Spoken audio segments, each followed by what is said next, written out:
अजीब केस है ये। एक शख्स जो पुलिस के सामने ये कह रहा है कि मैंने अपनी बीवी का कत्ल किया, लाश के टुकड़े किए, उसे कुकर में उबाला, हड्डियों को पीसा और फिर ले जाकर नदी में बहा दिया, और उसकी बीवी सचमुच गायब है। लेकिन उस शख्स की इस गवाही या इकबाल जुर्म के अलावा जो कह रहा है, यानी उसकी कहानी के अलावा इस पूरी कहानी में एक भी सबूत पुलिस के पास नहीं है। अब दिक्कत ये हो गई है कि उसने स्टेटमेंट दिया, कह रहा है मैं कातिल हूं, मैंने बीवी को मारा है, लेकिन पुलिस अभी तक उसको अरेस्ट नहीं कर रही है, हिरासत में है। एक टर्म होता है डिटेन एंड कस्टडी या अरेस्टिंग, तो ऑफिशियली उसको अरेस्ट नहीं किया है। पुलिस का कहना हमने डिटेन किया हुआ, हमने रोक रखा है। दूसरा कमाल ये है कि वो कह रहा है कि मैंने बीवी का कत्ल किया है और उसकी बीवी सच में गायब है 16 जनवरी से। लेकिन इसके बावजूद पुलिस ने कातिल के इकबालिया बयान के बावजूद कत्ल का मुकदमा भी दर्ज नहीं किया, यानी मर्डर केस नहीं, मुकदमा है मिसिंग पर्सन का। अब ये उल्टा पुल्टा नहीं है, गलत नहीं है। कानूनी तरीके से देखें तो पुलिस ने दोनों काम सही किया हुआ है, क्योंकि एक बंदा कह रहा है कि मैंने एक मर्डर किया और लाश के टुकड़े कर उसे ठिकाने लगा दिया, और उसकी बीवी गायब है। लेकिन बीवी कहाँ है इसके पुख्ता सबूत नहीं। उसने सच में मर्डर किया, इसके सबूत नहीं। उसने सच में उबाला, सच में फेंका, इसके सबूत नहीं। तो फिर पुलिस सिर्फ उसकी बात पर अगर यकीन करके उसे अरेस्ट दिखा दे और फिर FIR दर्ज कर ले कत्ल का, और कल को वो औरत या उसकी पत्नी जिंदा लौट आए तो क्या होगा। बस इसी चीज ने हैदराबाद पुलिस को इस वक्त एक अजीब कश्मकश में डाल रखा है। तो पुलिस न मर्डर का मुकदमा दर्ज कर रही है, न उस कातिल को जो कह रहा है मैंने कत्ल किया है उसको अरेस्ट दिखा रही है। और दिक्कत और भी इस केस में ये है कि ये कातिल जो एक एक्स आर्मी मैन है, एक पूर्व फौजी, हैदराबाद पुलिस के हिसाब से इतने शातिर है ये, जिस तरीके से इसने, अगर इसकी बात में सच्चाई है, क्राइम सीन को साफ किया है बिना किसी डिटर्जेंट के, बिना किसी केमिकल के, सिर्फ पानी से। एक एक कोना, एक एक छोटे से छोटा गड्ढा, कि पुलिस भी दंग है कि इतने सलीके से कोई कैसे क्राइम सीन की सफाई कर सकता है। इन सारी चीज़ों ने ऐसा उलझा दिया हैदराबाद पुलिस को कि अब हैदराबाद पुलिस कह रही है कि हमें शायद दूसरे स्टेट की पुलिस की मदद लेनी पड़ेगी, जो कभी जिन्होंने ऐसा केस सॉल्व किया हो या जिनके सामने कभी ऐसा केस आया हो, क्योंकि कम से कम उनके पास, हैदराबाद पुलिस के पास ऐसा कोई इससे पहले केस ही नहीं आया। आंध्र प्रदेश में हो सकता है और तेलंगाना में अलग अलग जगहों पे होगा। उन सभी से कांटेक्ट कर रही है हैदराबाद पुलिस, सिर्फ ये पता करने के लिए कि एक ऐसा केस है, क्या कभी पास्ट में आपके पास ऐसा केस आया, और अगर आया तो फिर आपने उसको कैसे सॉल्व किया, तो हमें भी रास्ता दिखाइए। ये खुद हैदराबाद के पुलिस कमिश्नर ने बाकायदा प्रेस कॉन्फ्रेंस में कही। अब सोचिए, ये कहानी मैंने आपको 2-4 दिन पहले शायद डिटेल में सुनाई है, मैं पूरी कहानी रिपीट नहीं करूँगा। वो जो इसमें नई चीज़ें आ गई हैं, यही वो एक एक करके आपको सारी डिटेल में बताऊंगा। जिन लोगों ने ये पहले कहानी नहीं सुनी है, वो इस कहानी के आखिरी में लिंक डाल दूंगा, देख लें। लेकिन फिर भी बाकी लोगों के लिए थोड़ा सा रिकॉल कर दूं कि हैदराबाद में एक माधवी नाम की महिला 16 जनवरी को अचानक गायब हो जाती है। उसका पति आर्मी में था पहले, फिर अब DRDO में सिक्योरिटी गार्ड है। आर्मी में वो सिपाही भर्ती हुआ, नायब बनकर वो रिटायर हुआ। 2 बच्चे हैं उसके, 13 साल पहले शादी हुई थी। पोंगल आ गया और उससे पहले वो ये 16 जनवरी को गायब हुई थी। 13 को वहीं हैदराबाद में ही माधवी की सिस्टर रहती है, तो माधवी और ये उसका पति गुरुमूर्ति और उसके दोनों बच्चे उस सिस्टर के यहाँ गए, फिर लौट आए, फिर नेक्स्ट डे गए 15 को, पर पति पत्नी लौट आए, बच्चे को वहीं छोड़ दिया, और 16 के बाद माधवी गायब। 18 को माधवी की गुमशुदगी की तब पता चलता है जब माधवी के माँ बाप जो दूसरे डिस्ट्रिक्ट में रहते हैं, माधवी फ़ोन नहीं उठा रही, बात नहीं होती, तो हैदराबाद आते हैं, पूछते हैं अपने दामाद से माधवी कहाँ है, तो वो बताता है कि वो तो गुस्से में हमारा झगड़ा हुआ था, वो कह रही थी पोंगल में मायके जाना है, मैंने मना किया, वो घर छोड़ के चली गई। और इसके बाद खुद गुरुमूर्ति यानी माधवी का पति अपने इन लॉज के साथ न सिर्फ माधवी को ढूंढने का नाटक करता है बल्कि पुलिस स्टेशन जाता है, रिपोर्ट लिखाता है, पुलिस जांच करती रहती है। फिर लास्ट में पुलिस को शक होता है और पुलिस गुरुमूर्ति को उठाकर तसल्ली से पूछताछ करती है और उस पूछताछ में गुरुमूर्ति एक कहानी सुनाता है। वो कहानी ये कि 16 जनवरी को, चूँकि वो मायके पोंगल पे जाना चाहती तो उसने जाने नहीं दिया, दोनों बच्चे अपनी मौसी के यहाँ थे। तो जब वो घर लौट कर आए तो रात में दोनों का झगड़ा हो गया। जब झगड़ा हुआ तो उसे गुस्सा आया, उसने अपनी बीवी का सर दीवार पे दे मारा। जब दीवार पे दे मारा, खून गिरने लगा, वो नीचे गिर गए, बेहोश हो गई। उसने देखा शायद उसकी सांसें थम चुकी थी। फिर वो घबरा गया, बहुत देर तक सोचा क्या करूं, लाश कैसे ठिकाने लगाऊं। फिर उसे आइडिया आया, उसने बाथरूम में ले जाकर लाश को रखा, लाश के छोटे छोटे टुकड़े किए। फिर एक बड़ा सा कुकर लिया और उन टुकड़ों को उसमें उबालना शुरू किया। एक बार में जो टुकड़े उठाता कुकर में डालता वो कम से कम 5 से 6 घंटे उबालता। सारे टुकड़े उबाल लिए। फिर उसे लगा हड्डियों का क्या करूं।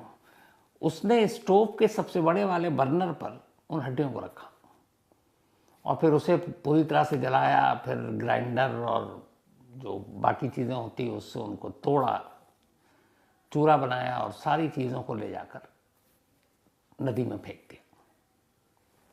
अब नदी में फेंक दिया, उसके बाद कुछ पता नहीं। अब ये कहानी सामने पुलिस की। अब इसके बाद पुलिस उसे लेकर गई उस लेक पे, नदी पे जहाँ उसने बताया। लेकिन 3 दिन हो गए, उस नदी से एक भी टुकड़ा तक नहीं बरामद हुआ।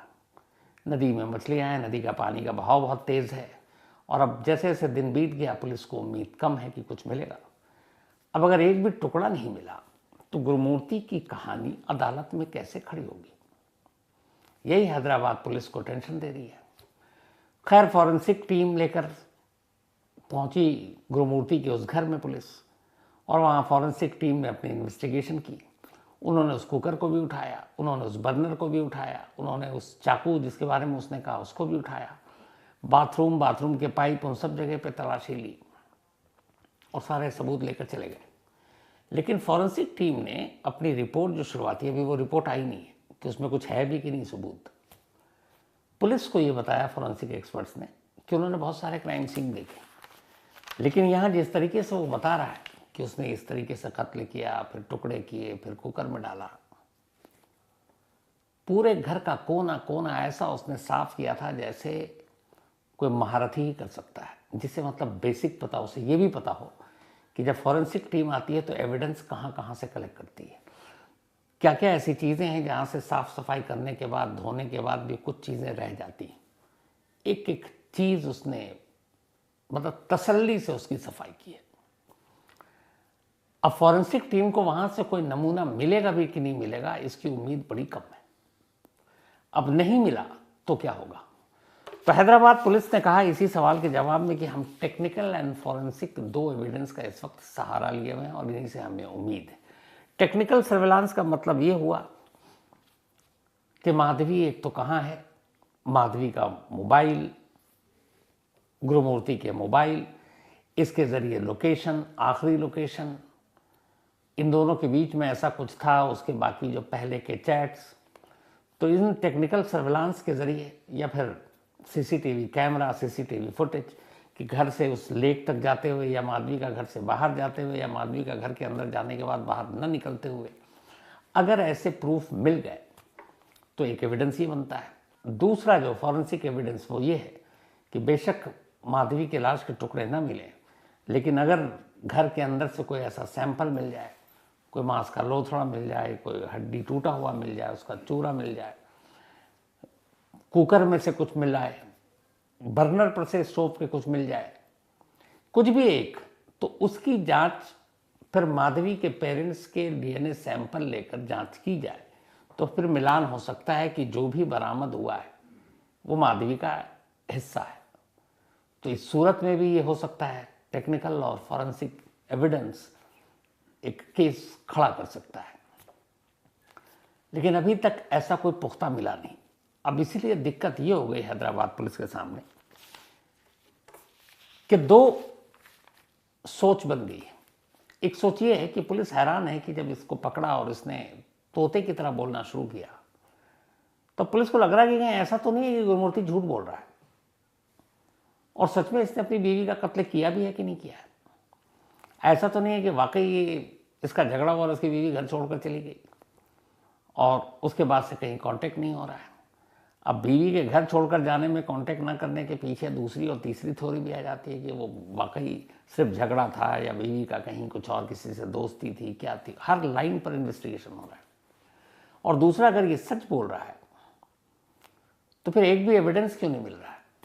तो पुलिस दोनों चीज लेकर चल रही है कि इसकी जो कहानी है, अगर उस कहानी पे आंख बंद करके यकीन कर लें तो कल को बद पिट सकती है, कोर्ट में भी, मीडिया में भी, हर जगह। और इसीलिए पुलिस ने यह तय किया कि इसके इकबाले जुर्म के बावजूद गुरुमूर्ति के, वो तब तक इसका अरेस्ट शो नहीं करेगी जब तक कि कोई एविडेंस हाथ नहीं लग जाए। तो अभी डिटेन्ड है लेकिन अरेस्ट नहीं है। दूसरा, मिसिंग की रिपोर्ट माधवी के पति इसी गुरुमूर्ति ने और उसके इन-लॉज ने लिखा रखे हैं और अभी तक पुलिस में वही मिसिंग रिपोर्ट दर्ज है। अभी तक गुरुमूर्ति के बयान के बावजूद वो मिसिंग रिपोर्ट या मिसिंग के केस को मर्डर में कन्वर्ट नहीं किया गया, वो मिसिंग में ही। इसके ऊपर जो कमिश्नर है वहाँ के हैदराबाद के, उन्होंने यही कहा कि जब तक हमें कोई सबूत नहीं मिल जाता है, मिस्टर जी सुधीर बाबू, ये हैदराबाद के पुलिस कमिश्नर हैं, इनका रिकॉर्ड पर यह स्टेटमेंट है कि जब तक कोई प्रूफ नहीं मिल जाता हम इस केस को एक मिसिंग केस के तौर पर ही अभी देख रहे हैं और जब तक कोई एविडेंस नहीं मिल जाता हम गुरुमूर्ति को सिर्फ डिटेन किए हुए हैं, हम इसको अभी अरेस्ट हमने नहीं शो किया है। अब उनका कहना है कि फिलहाल उन्होंने तेलंगाना में और आंध्र प्रदेश में अलग अलग टीमों से अलग अलग पुलिस और सीनियर पुलिस अफसर, कुछ रिटायर्ड पुलिस अफसर, उनको कांटेक्ट किया और उनसे पूछा कि क्या आपके टाइम में कभी कोई ऐसा केस आया हो जिसमें एक शख्स इकबाल जुर्म तो कर रहा है, स्टेटमेंट दे रहा है, अपना जुर्म कबूल कर रहा है, लेकिन एविडेंस के नाम पे कुछ नहीं दे रहा। वो कहता हाँ जी किया है, बाकी आप ढूंढो। तो ऐसा कोई केस आया और आया तो फिर उसको कैसे आपने इन्वेस्टिगेट किया, तो वो पता कर रहे हैं। इसके अलावा आंध्र और तेलंगाना से बाहर, चाहे वो दिल्ली हो, मुंबई हो, कोलकाता हो या बाकी किसी स्टेट में इस तरह के केस आए और ऐसे बहुत सारे केस आए हैं जिसमें कई बार ऐसा भी हुआ, दोनों तरह से आया। एक इकबाल जुर्म कर रहा है कि मैंने ऐसे ऐसे मार दिया जी, पर बॉडी नहीं मिल रही है और बाद में वो पलट जाता है और उस केस का कुछ पता ही नहीं। और फिर ये पुलिस पे होता है कि भाई तुम्हारे पास एक तो, क्योंकि सिर्फ किसी का बयान या जुर्म कबूल करना ही उसको सजा दिलाने का लाइसेंस नहीं दे देता है, उसके लिए आपको एविडेंस चाहिए। तो फिर उस केस का हश्र बहुत बुरा हुआ। तो ऐसे केस जो इंडिया के अलग अलग स्टेट्स में, अलग अलग किसी शहर में पुलिस ने उसकी जांच की, उसे अंजाम तक पहुंचाया, ऐसे पुलिस अफसर और ऐसे केस की अब इस वक्त हैदराबाद पुलिस तलाश कर रही है और वो अपने जो भी बाकी के स्टेट के पुलिस हैं उनसे कांटेक्ट कर रही है कि शायद कोई मिले तरीका कि ऐसे केस को हम किस तरीके से सॉल्व कर सकते हैं। फॉरेंसिक टीम से बड़ी उम्मीदें हैं पुलिस को कि शायद कोई एक क्लू तो दे दे जिससे कम से कम, क्योंकि जैसे जैसे दिन बीता मैंने बताया कि खुद हैदराबाद के पुलिस ऑफिशियल है जो ऑफ द रिकॉर्ड वो बता रहे हैं कि जिस लेक में इसने फेंका है वहाँ का पानी तेज है और जिस तरीके से इसने कुकर में उबाला, फिर अब हड्डियों का तो मिलना नहीं, वो तो पानी में मिल के कब का बह के चला गया। कहीं एक जगह अगर वो पानी स्टोर होता तो शायद उस पानी के जरिए भी पता चल सकता था। यहाँ तो स्टोर ही नहीं है, तो आप पानी उठाओगे भी तो सैंपल में क्या मिलेगा, क्योंकि बहता हुआ पानी है और बाकी टुकड़े मिले नहीं है। तो हैदराबाद पुलिस के हिसाब से लाश के टुकड़े, अगर गुरुमूर्ति की कहानी पूरी सच्ची है तो लाश के टुकड़े मिलने की उम्मीद लगभग ना के बराबर है, यानी माधवी के लाश के टुकड़े नहीं मिलेंगे। अब कल्पना कीजिए कि लाश के टुकड़े नहीं मिलेंगे यानी लाश नहीं मिलेगी। अब बगैर लाश के हैदराबाद पुलिस को एक मर्डर केस दर्ज करना है, बगैर लाश के पुलिस को उस मर्डर की तफ्तीश करनी है, बगैर लाश के पुलिस को उसके कातिल को सजा दिलाना है, सब कुछ बगैर लाश के। तो अब लाश नहीं है तो सबसे पहला चैलेंज तो पुलिस के सामने यही है कि कोर्ट में ये प्रूव करे कि माधवी मर चुकी है। और ऐसे बहुत सारे केस आए हैं, मुझे खुद याद है, जिसमें अदालत इसी बेनिफिट ऑफ डाउट पे छोड़ देती है कि लाश मिली नहीं, क्या पता वो शायद जिंदा हो, उसके अपने कुछ इश्यूज हों जिसकी वजह से वो कहीं छुप कर रह रही हो या रह रहा हो। तो पहले तो मरने का सबूत दो, चलो लाश को हटाओ, आप पहले मरने का सबूत दो कि वाकई माधवी की मौत हो चुकी है, फिर केस को आगे बढ़ाएंगे कि उसके लिए मौत के लिए जिम्मेदार कौन है। तो यहाँ हैदराबाद पुलिस के सामने सबसे बड़ा चैलेंज यही है कि पहले माधवी की मौत का सबूत देना है, और जब मौत का सबूत देंगे तो फिर गुरुमूर्ति के ऊपर आएगी बात कि उस मौत का जिम्मेदार ये, इसने कत्ल किया। फिर मोटिव आएगा, फिर मोटिव के साथ उस कत्ल से जुड़ा हुआ एक भी एविडेंस या सबूत, चलो लाश नहीं है लेकिन सर्कमस्टेंशियल एविडेंस बहुत कई मानों में कई बार इंपॉर्टेंट हो जाता है। तो लाश ना होने पर भी सर्कमस्टेंशियल एविडेंस पे सजा मिली है इस देश में कई केसेस में। तो यहां पर अब पुलिस को यह है कि कम से कम कुछ तो मिले जिससे माधवी की मौत को एस्टेब्लिश किया जा सके।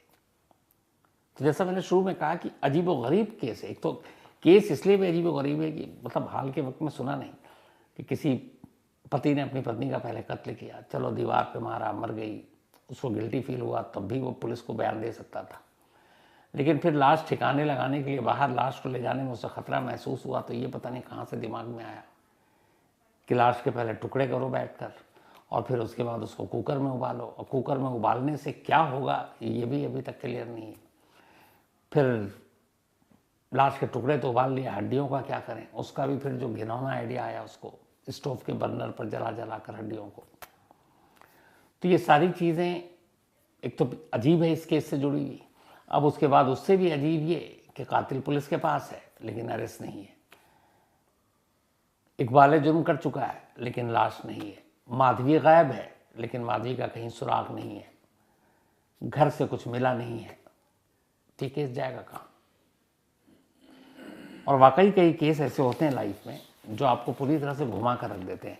हैदराबाद पुलिस के लिए इस वक्त ये चैलेंजिंग केस है, और जिस दिन हैदराबाद पुलिस इस केस को सॉल्व करेगी, आप यकीन मानिए उनके लिए भी एक राहत की सांस होगी।